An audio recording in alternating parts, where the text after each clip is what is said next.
welcome to Tea with Mike, episode number 23. Today's tea fact of the day is, for centuries, tea was only used as medicine. It took almost 3,000 years for it to become an everyday drink, and that comes from teaanswers.com. Welcome to the show, Josh. Oh, thank you. I'm glad to be on. Very, very happy to be here. I actually didn't know that tea fact either. I had no idea that we used it as medicine before we used it as a drink. I thought it was just always a drink. So you learn something new every day. That's right. So, as you know, on every episode, what is your favorite type of tea? Wow. My favorite type of tea, Chai and Earl Grey.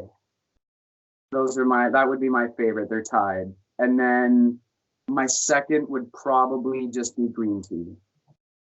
And which one, if any, are you drinking tonight? Right now, I'm drinking a Tim Hortons blend chai tea. Oh. Yeah, I bought the package or whatever. You get the 20 teas or whatever. They're pretty good. At least you're drinking out of an actual mug versus a plastic cup. Yeah. Instead of grabbing the Timmy's cup. Let me drink my tea out of that. Nice. All right. So do you want to tell the world a little bit about you? Sure. So my name's Josh Hughes. I'm an entrepreneur based out of Ontario, Canada. So I do apparel design. I'm actually wearing one of my designs right now. I don't know. Very nice. Yeah, I can see that. It's beautiful. Yeah. And I design apparel, sell that online. I also do public speaking. I used to have a bit of a coke and molly problem. So now I kind of travel and talk to at-risk youth or children in foster care, children at school about how to avoid using drugs or what other kind of things you can do, and talk about my personal experiences with it, stuff like that. I also most recently am into app development and design and stuff like that. I have 4 apps now available on Google Play. So that's pretty backgrounds, all your layers, because you're building the graphics and then you're adding all the coding, SDKs, APK files, everything you need for that to upload.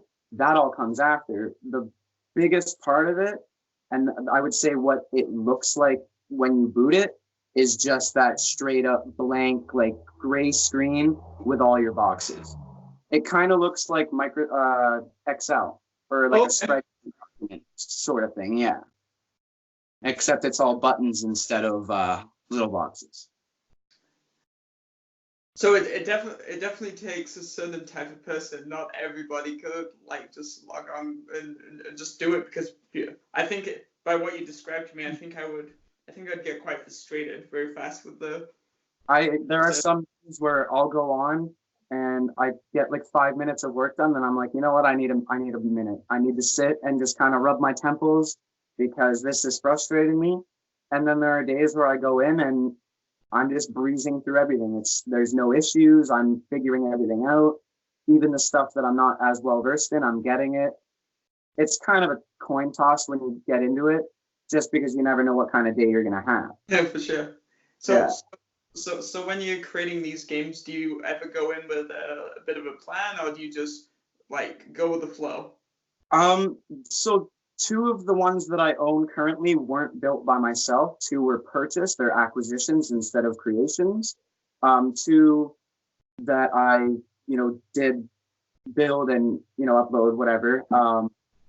Those are the ones that are more tricky, because I didn't plan. I don't really plan when I'm just going in to build. I'll go in with a basic idea of, I want a side scroller, or I want a Tetris kind of game or something like that. I'll take something an inspiration and go, okay, well, what can I do in kind of that area?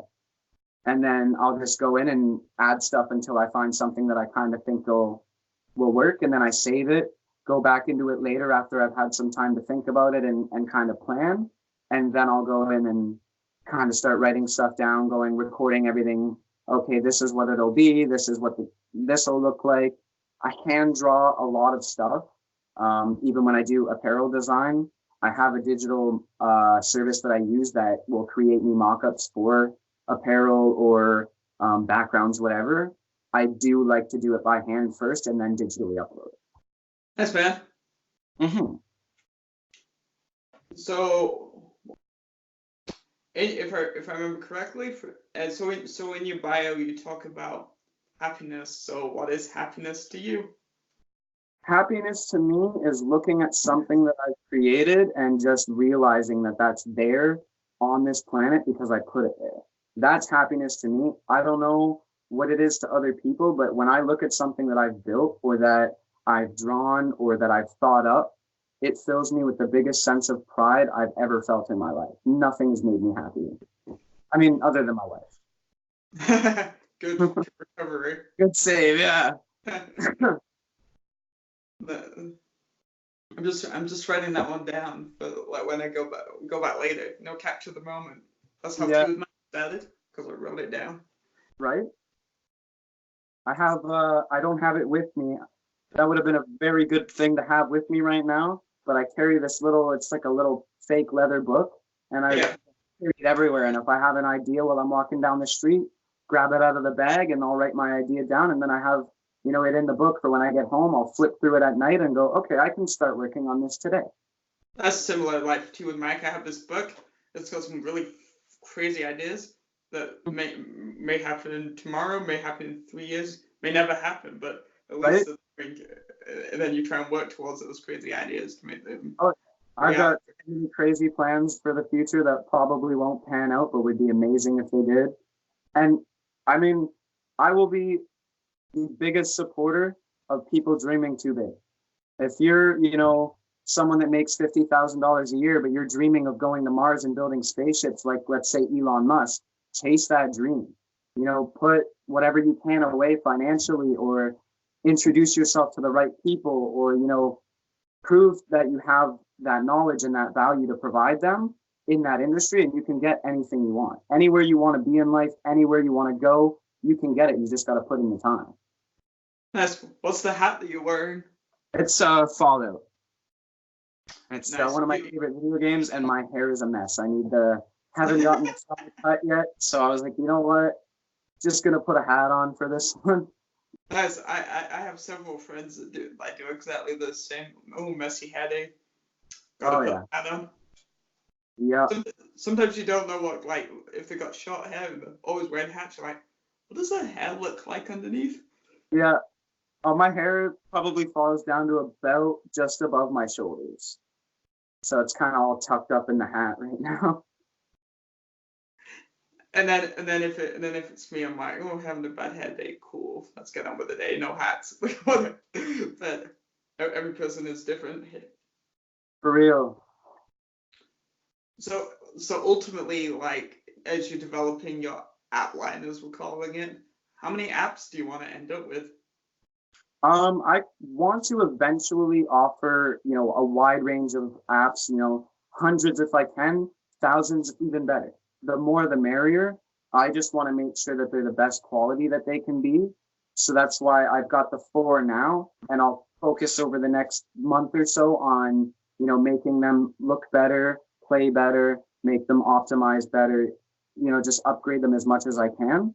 And then in, I think, probably about 6 or 7 months from now, we'll see another release. That one is probably my favorite. I'm not going to go too much into it just because it's still in the works, still kind of just a concept, but I'm really proud of it, and I think it's going to turn out really well. But then next year is when I really want to get into the wide releases. I want to have puzzle games and different types of games, but then I want to move into lifestyle apps as well. So for example, notes apps or memos apps, or weight tracker apps for people that would like to lose weight, or for example, spending apps, a cryptocurrency, can't think of the word right now, like a tracker, a real-time updater, something like that lets all the fluctuations. I kind of want to get into little niche markets that I enjoy, stuff that I'm interested in, that I want to be a part of in the future.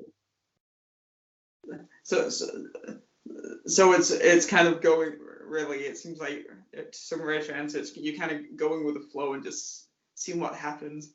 I'm kind of just playing it by ear for now. I have an outline plan for the next, few years, what I want to get done for sure.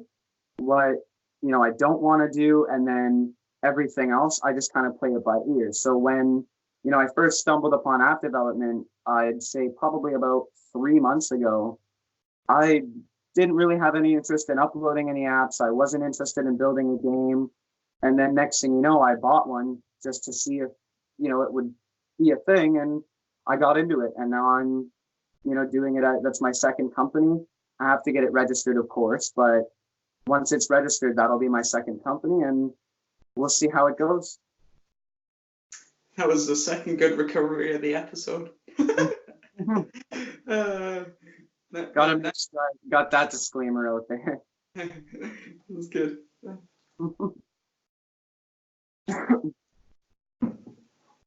But let me ask you a question, actually. Go for it. With Mike, what do you think your next year is going to look like?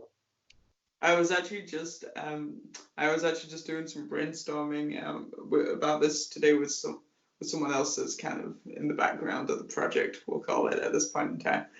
Okay. So we were just like planning it, honestly. Oh yeah, you get your up, and then you're steady for a bit, and then you drop a bit, and then then goes you go up back a little bit, so you gain like +3, right? It ultimately, yeah. So basically, just keep putting out the content, build it. I'm really loving the better quality of the Skype productions actually versus Facebook Live. So that's gonna help. Looking really good. It's looking nice. And then eventually, when the time's right, I'll launch teawithmike.com as the website. Yeah, I was checking that out. You actually have the same platform that mine's hosted with. Yeah. But I'm just waiting right now. At least just keep building the audience for now. So I can really utilize it kind of later on. Because I feel sometimes people move too early, right? So. Yeah, it can be. I've done it myself. I mean, I actually started out as a drop shipper. I'm sure everyone has heard of it or has had someone go, "Oh, you should try it." Word of advice to anybody listening: don't drop ship. It is a pain in the butt. It is not worth the hassle. Sell your own products. It's worth the extra work to design and sell your own stuff because, oh man, that was crazy. It was the craziest. It was not knowing what I was doing, diving headfirst into it, and then having to go, oh crap, I have no clue what I'm doing. Now I got to dial it back.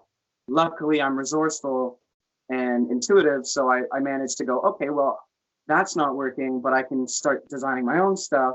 That'll work. That might work, So was kind of a bit of a bounce back, but yeah, there's a lot of people, and like I said, myself included early on, that jumped in way too early or do jump in way too early.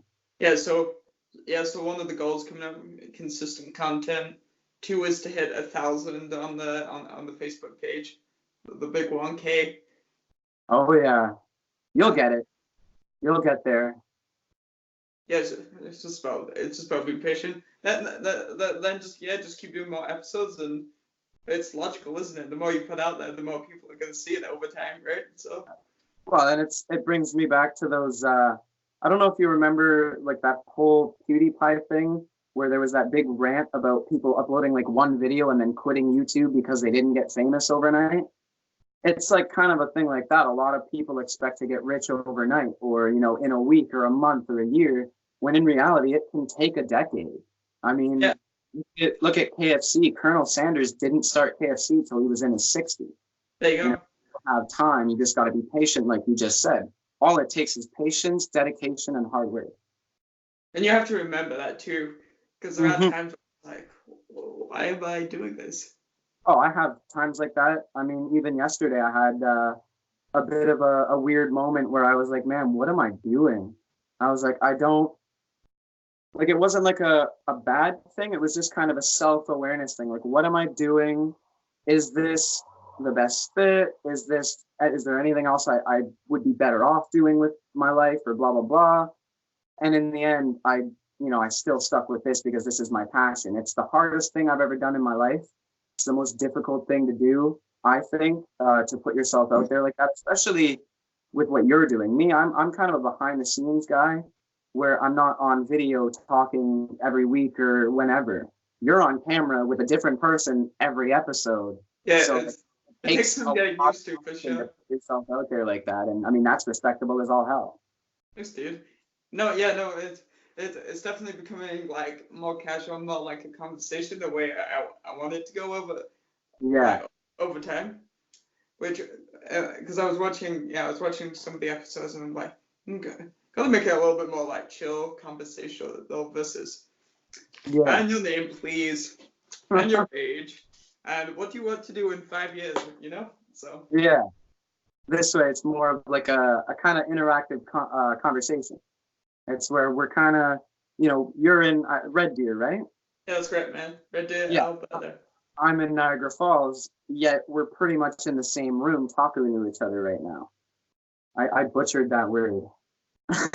What, Niagara Falls? No, I was like Talkhoing. I messed that up terribly. That's okay. It's only live and seen by many people. So. Nice. Yeah. So, what do you do outside the world of app development? Anything interesting, fun? Outside of that and the apparel, I do offer small business consulting. It's mainly so typically when people say small business, they mean like 250,000 or less in revenue. Some even mean $1 million or less in revenue. When I say small business, I mean like mom and pop corner stores who are, struggling to make the bills or are having problems bringing in more customers, or their store looks messy and unorganized. So I kind of go to those places and, I teach them, where's the best way to lay out your product? What's the best selling product? I'll give you an example. The best one that I offer, well, not the best one that I offer, the best piece of advice that I give to small business owners, especially in a retail setting, is what's your best product, stick it in the back or towards the back. Because if, all your customers are buying books and your books are in the front of the store, they're just coming in, getting their book and they're walking out. They're everything. But if your books are, kind of in the back, now they're walking through your chinaware and your silverware and your paintings and consoles and whatever else. You get them with that offer, right? Yeah. Buy an extra one of their favorite product to get this other item for really cheap, Because free or buy one get one 50 off. Really, I do those too online on my website as well for the shop section of it. I will do Mother's Day discounts, Christmas discounts, back to school. I don't really sell school supplies, but I'm gonna have probably some sort of design that relates to school in some way. That will be available for September for when everyone does go back to school. So that'll be available, and there will be a promotion for that as well. But yeah, I mean, it's just man, I lost my train of thought for some reason. Maybe in the future the apps will keep growing and they'll come really big, and then Shark Tank will see it, and Mark Cuban and Robert Hershwick all invested. I would love to work with Robert or any of the sharks. I mean, even Mr. Wonderful. I would take anything he could throw at me, any witty comments or whatever that Mr. Wonderful could throw at me, because I love that man. And every single one of them, that's what drives me, right? Especially when you look at the ones that came from nothing. They were, dirt poor, moved to the United States from, Germany or the UK or Sweden or wherever, started a small business and turned it into a global corporation. I mean, Jeff Bezos started Amazon selling books out of his garage. So it's possible. Yeah, anyone can do it. You just gotta put in the time, and you gotta believe in yourself. And then follow all the appropriate laws and regulations. Yes. Oh, yeah. Gotta do everything legally. That's it. No. That's actually one of my favorite parts about Shark Tank is when they show their journey, for sure. I was especially moved by Robert Hershwick's story. Yeah. But they're all it just started from nothing. Yeah. I love seeing success stories like that. I mean, I even got Elon Musk. Didn't really grow up, dirt poor, but he, born in South Africa, emigrated to Canada, then moved to the United States, started PayPal. It was functional, practical. It had a purpose, made a lot of money off of it. And then he was like, you know what? I want to drive an electric car. So we started Tesla. Or I want to go to space. So we started SpaceX. And that's what I'm kind of doing with the app development and stuff like that, is it's something I do enjoy doing, but it's to build that momentum for what I have planned for the future that I just don't have the resources or the manpower to get done today. Yeah, so sometimes that can be the biggest challenge, resources and manpower and time. Biggest challenge for me, especially, given that I know patience is key, it is still really hard when it's like, that visual center in your brain, when you can like visualize a memory or a thought, you're basically looking at it right in front of you, but knowing that it's 20, 30, 40 years down the line, it's really difficult sometimes, especially at night, I've found. Oh, yeah? Yeah, I get weird at night sometimes. So we all. Yeah.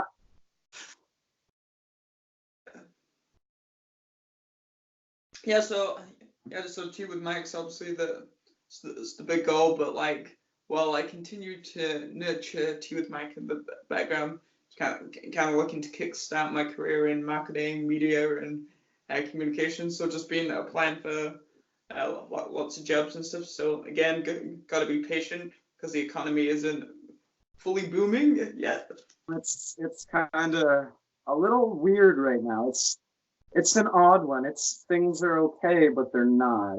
Yes, there's lots of jobs in my field. That's not the problem. But even though the positions out there, I still feel companies are being very careful before making that full commitment.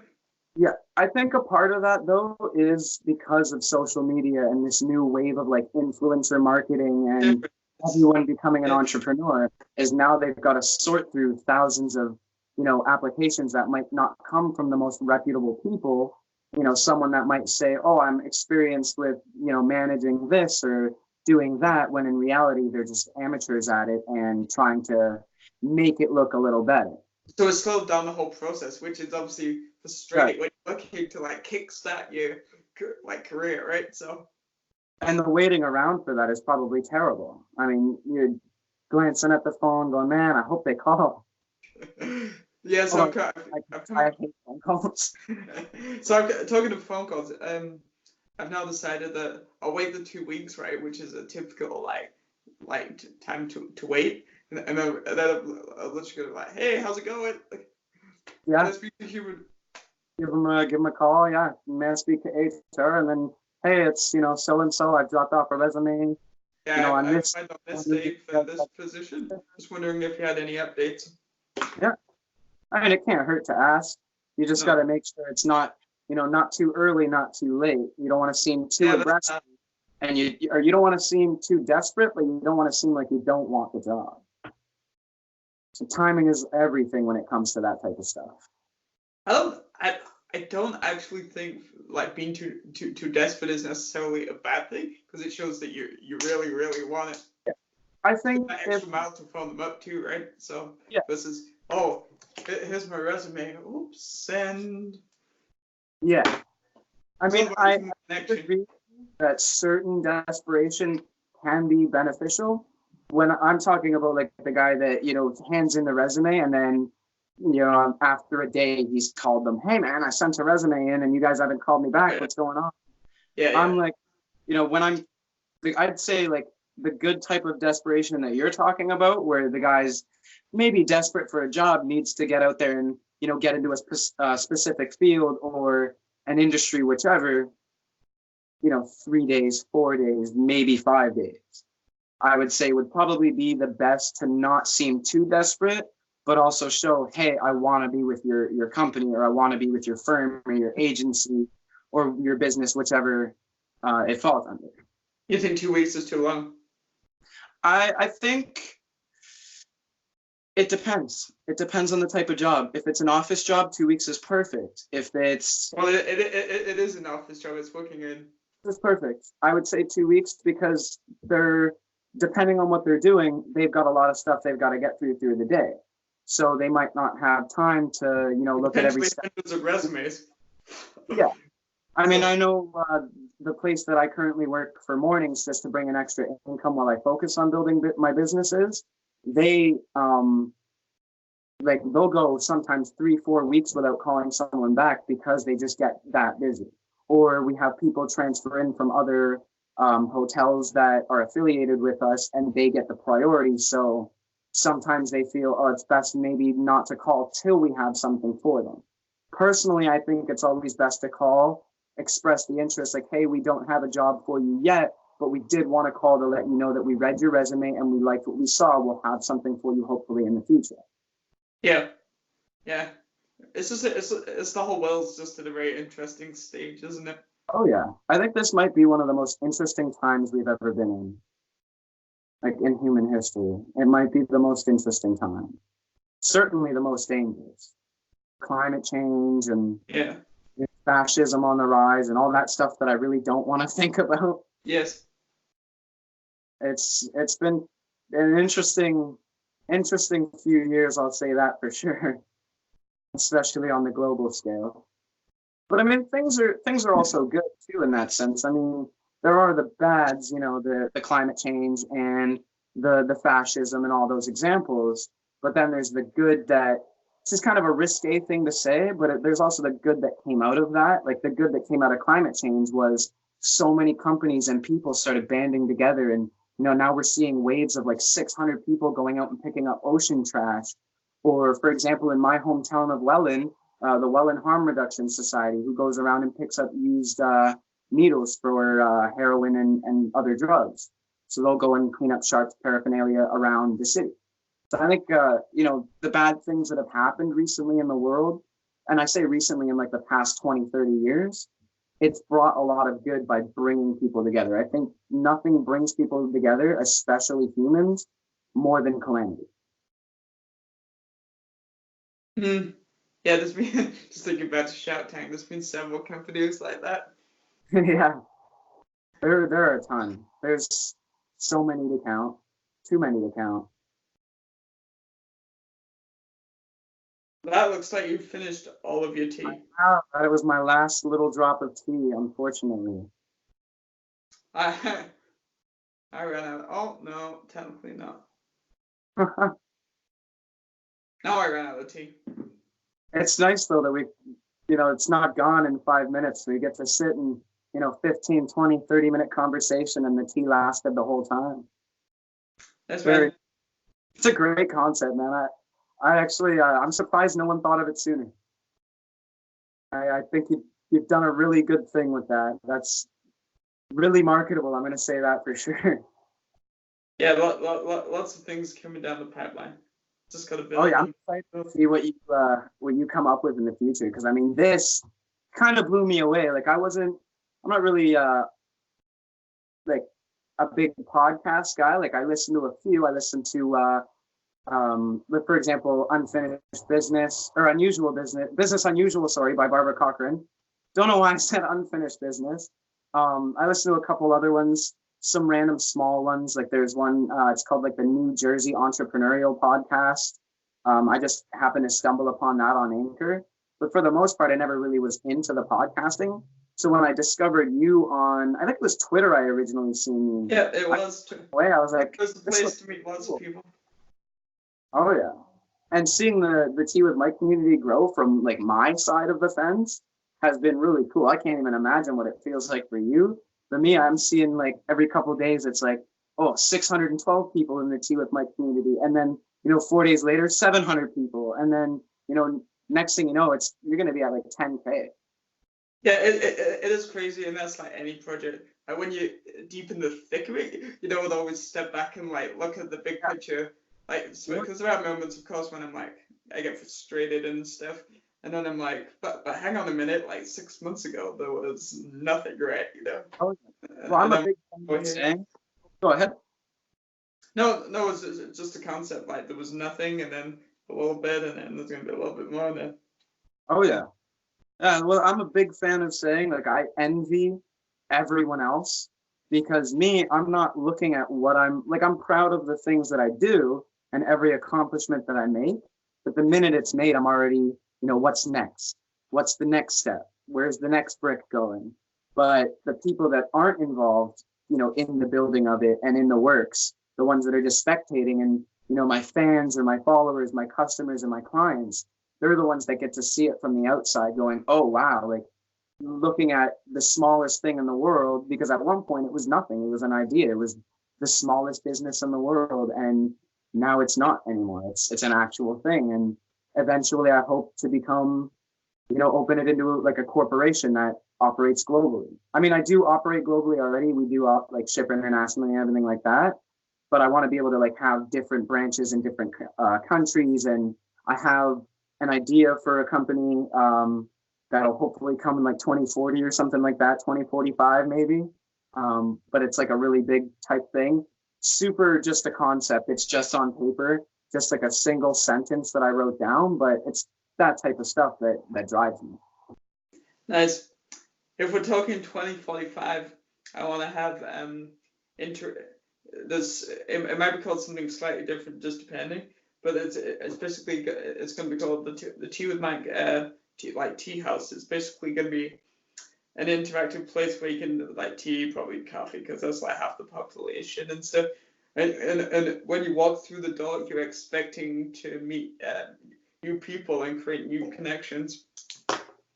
That's not bad. So kind of like an internet cafe, but for networking in person.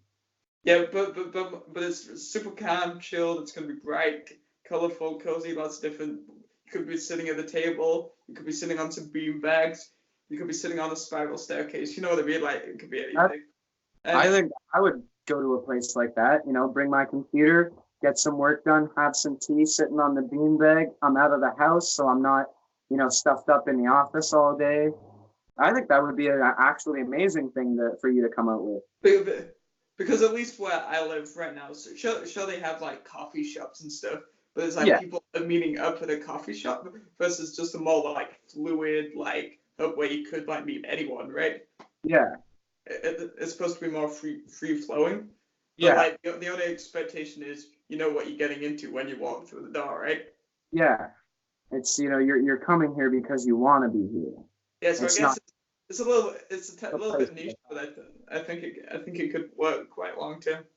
Yeah, and I mean everything was a niche once, and then it got introduced to John, and John introduced it to Bob, and Bob told his wife, and his wife told her reading club, and next thing you know, 50 people were interested.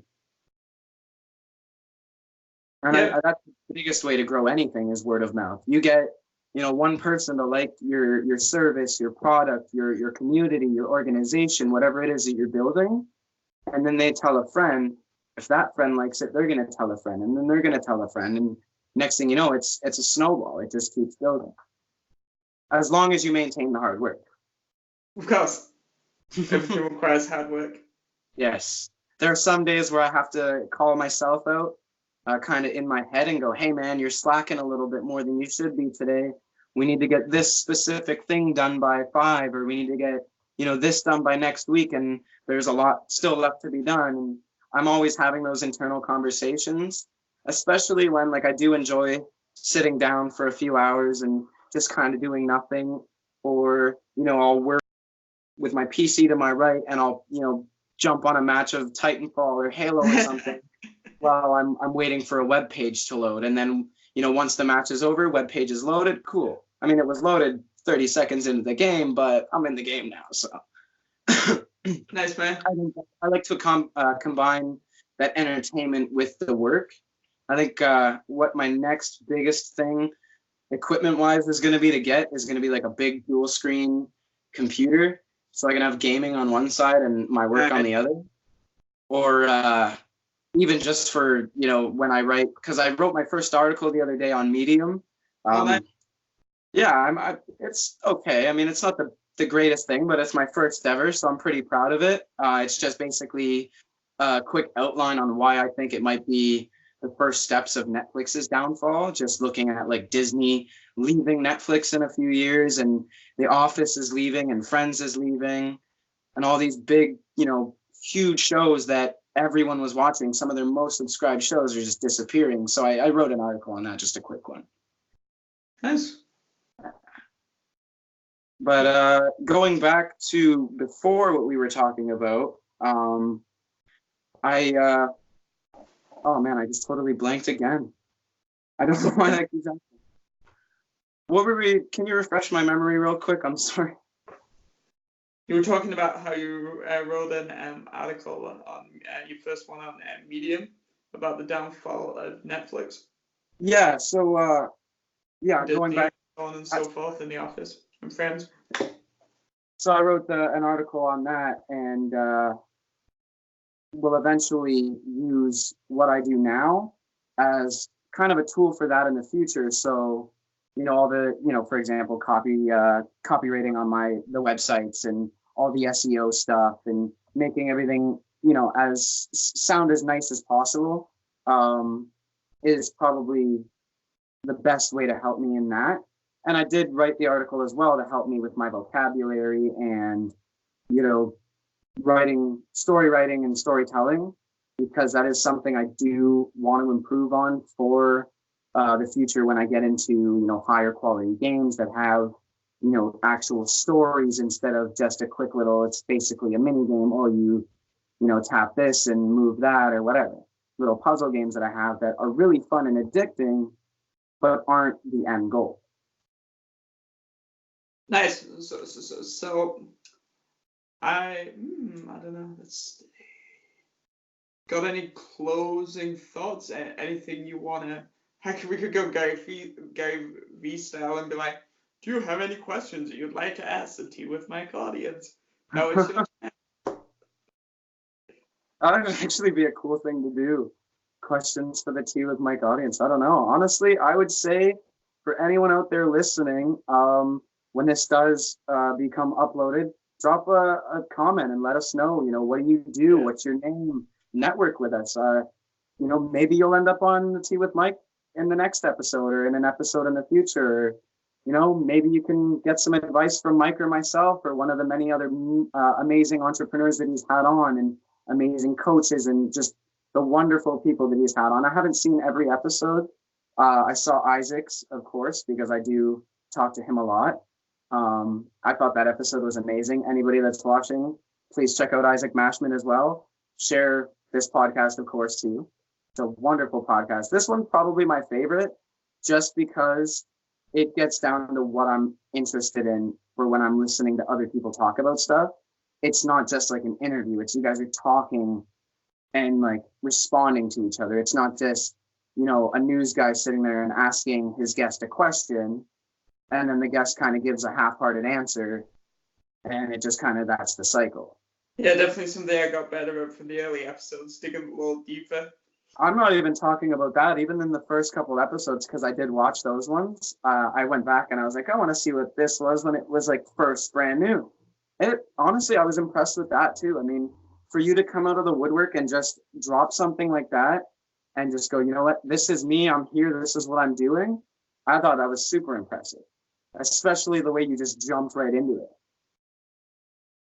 That was on an upcoming episode of Tea with Mike, because I'm shooting these in different orders. Yeah, we were literally just talking about how if you got an idea and it requires basically like zero budget, you should jump right into it and not waste time.